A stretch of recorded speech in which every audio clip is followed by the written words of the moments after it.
Hey everybody, it is a weird 3 o'clock p.m. quick cast wrap up after Purdue fights, scratches, claws, and finds a way to win in Champaign, Illinois.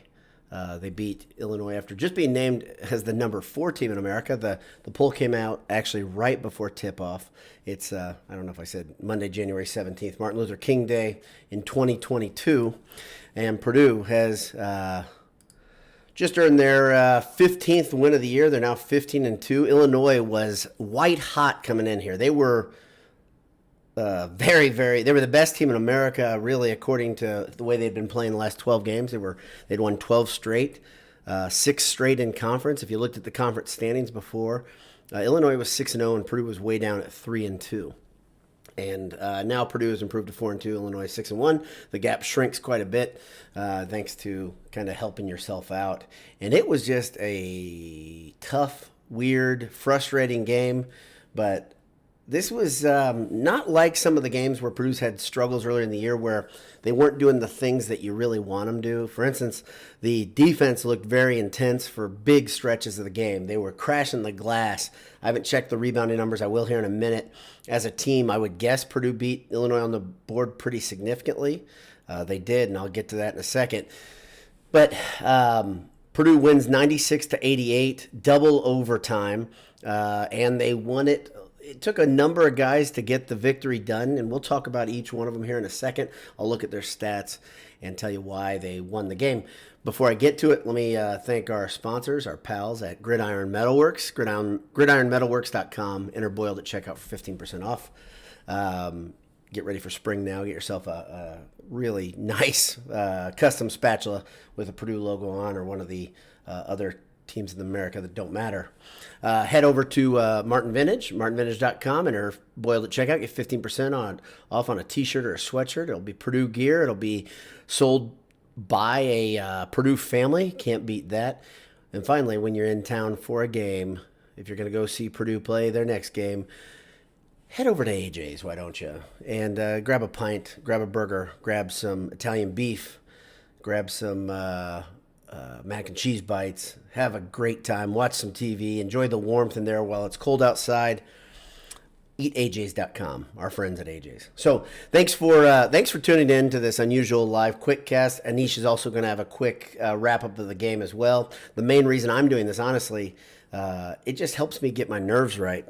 I wish I could tell you that at 46 I've matured enough that I don't take these games too seriously, and that I can settle down and just enjoy a relaxing game. But I cannot. I'll admit my weaknesses, and this is one of them.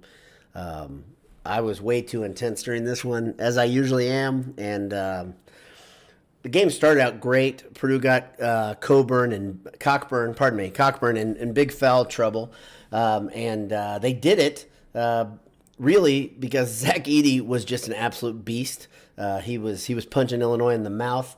Then their second string center came in. He threw a cheap elbow into the face and throat of Sasha Stefanovic. He, of course, got a little slap on the wrist from the official. Should have gotten ejected, but he didn't. Illinois' third string big man also struggled against Edey, but Edey finished with just a whale of a game. He played awesome. 20 points, 8 rebounds, an assist, a steal. Let's see. He had 2 blocks. No turnovers, kept the ball nice and high. And I think he should have had about 30 points. Painter, for some reason, didn't have him in a lot in overtime. The first overtime, double overtime, he had him in there, which was good to see.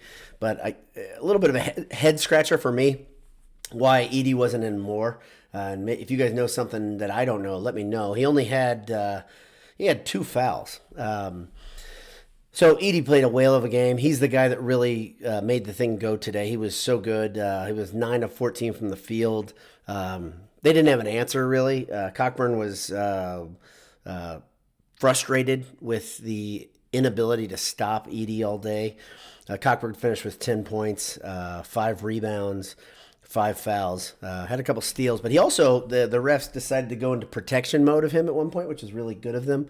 They just stopped calling fouls on him, and he was playing the same brand of basketball he always does, and he's a big, strong guy. He plays physical.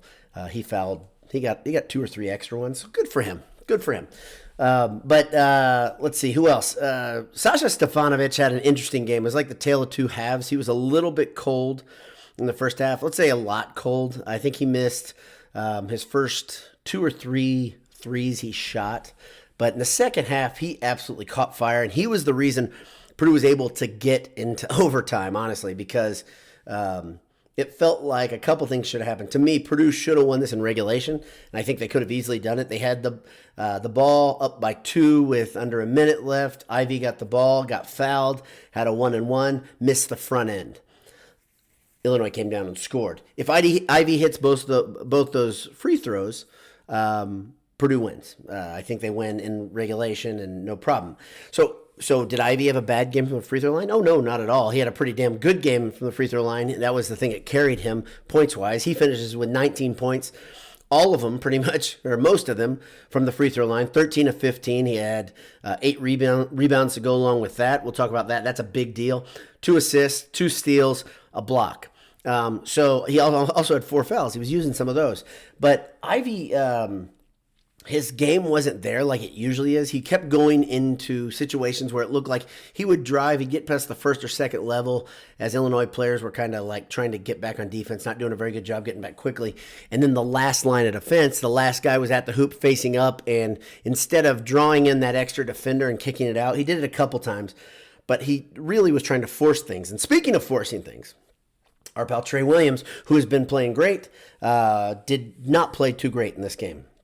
Finished with 14 points, but went 6 of 18 from the field. At one point, he was 4 of 15. His contribution to the game, really, the thing he did best, especially towards the end of the game, was he started passing the ball. He slowed down a little bit. When he slowed down, he was playing like Trey Williams, like the guy that we've come to know and just love, especially in the clutch. And Painter kept him in, I think, because he thinks Williams is so darn good. He's got the evidence, too, right? He's got the case for the argument that Trey Williams finishes games well, and he generally does. He's probably the best finisher we've seen at Purdue in a long time. Maybe Carson Edwards is right there with him. But Trey Williams is extremely clutch. Today, Purdue was really not clutch in that first in regulation and in overtime. It looked to me like they were gonna win at regulation. They didn't. They had an 11-point lead. That's another important detail. They had an 11-point lead with about 5 minutes left, and that thing shrunk down. Shrunk down for a number of reasons, but Illinois players were making shots. Frazier always kills Purdue. He had 16 points. Plummer is a great player. He actually did most of his damage late in the game and in the overtimes. He finished with 24. But Curbelo came off the bench, I believe. Yeah, he came off the bench. He had 20 points. He's coming off of 2 months off. First game back. He played excellently, 20 points, and he was hitting all the shots down the stretch. And it kind of felt like he wasn't going to stop hitting. He was just going to take them right to victory. And a lid got on the rim there late. And one of the keys to Purdue continue to fight through and get to the second overtime was their rebounding was excellent. So Purdue finishes with 46 rebounds. Illinois finishes with 39. And this game was important. I think this one's important for a lot of reasons. This one that looks really, really good. I think the tournament committee, it'll help you kind of get over the hump if you're head-to-head with somebody else for a seed, maybe a 2 or a 1 or whatever Purdue is at the end of the season. My gut tells me they're going to be a 2 right now.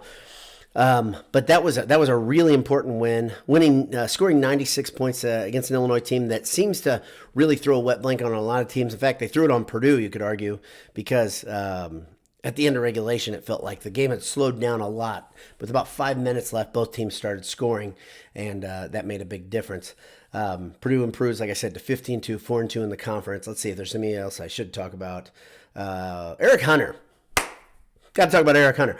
So Eric Hunter, he had 11 points. He was 4 for 4 from the free throw line. He put the game away, salted it away with free throws, but he was the recipient of Trey Williams' excellent passing. Trey would draw a double team very patiently in that second overtime, and then he just found Hunter, who was cutting and slicing him up. This is the thing. I don't think Purdue needs a ton from Hunter, but what they do need is they need a guy that's willing to go to the hoop hard and hit his free throws. And then on the other side, play defense. He did both of those things today. He was much improved than he's been in a lot of games this year. He played like I think Purdue needs him to play. Purdue's depth beat Illinois today. I said this on Twitter, and I really, really think it's true the more I think about it, look at it, because Purdue just kind of kept hitting with different weapons from different angles, and it made a big difference. The funny thing is Purdue had relied so heavily on Mason Gillis the last 2 games. Mason Gillis only had 4 points. Hardly shot the ball at all. He was 2 for 3 from the field. Quiet game. He was grinding out. He was doing things, everything he could, but he didn't. It wasn't his day. Brandon Newman had a big shot. Brandon Newman also had a great play where he fouled Illinois' third string center, who is Bosman's Verdona. Pardon me, Bosman's Verdona. Easy for me to say. But what happened is Trey Williams would go up to help on pick, because that center would go up, set a pick, a high screen on the Purdue defender, who either was Newman or Hunter, it seemed, most of the time. And Trey would bite in and go and defend the guy with the ball, leaving the big man cutting off the roll. And he did it over and over again. It was pretty frustrating to watch, actually, because it puts that guard in a really tough situation. He could have easily just hedged, it seemed, but he didn't do it. He was hustling, but it's kind of a hard thing. It seems like this Purdue team is like in transition right now as they figure out how to be a good defensive team, which is odd because you got so many vets on this team. But the effort was there today, and that's a big thing. The effort was there, and it shows up in that stat on the board. It shows up again. They just they made things difficult for Illinois, but Illinois was making shots. This wasn't like a lot of games where Purdue has had other teams get hot from 3 and they just go wild. And it wasn't really that game. Illinois shoots 36% from 3. Purdue, even though they shot it so darn poorly in the first half, I think they had 1 or 2 threes in the first half, but they were hitting everything off the iron. Ivy was he was 0 for 1 on the game. He shot one in the end of the first overtime. He missed it and sent Purdue in the second overtime. I believe. I don't think that was the end of regulation. But Purdue goes 44%, 8 of 18 from 3. Free throw game, the free throw shooting, I said it multiple times. You can get up above 70%, the chances of winning go way up. Well, Purdue goes 81.3%. They go 26 for 32 from the free throw line, and those free throws were absolutely critical. They were key. And like I said to a couple people off this site, Purdue really fought through beating itself to win this game, and that's a big win. Again, 96-88. Purdue improves to 15-2. So, again, thank you for tuning in. Thanks for listening. That was a big win. Purdue next plays IU, which is also a bit of a big win at Assembly Hall, I believe. I'll check that right now. Yeah, so they're at Ass Hall on Thursday at 7 p.m., and that's a game that obviously it makes a difference to a lot of Purdue fans what you think about the season if they beat or sweep IU. I keep saying this to people. I just feel like the streak has gone on so long, and Purdue's beaten better IU teams than this one they're about to face. I really mean that. I'm not just saying that over this streak.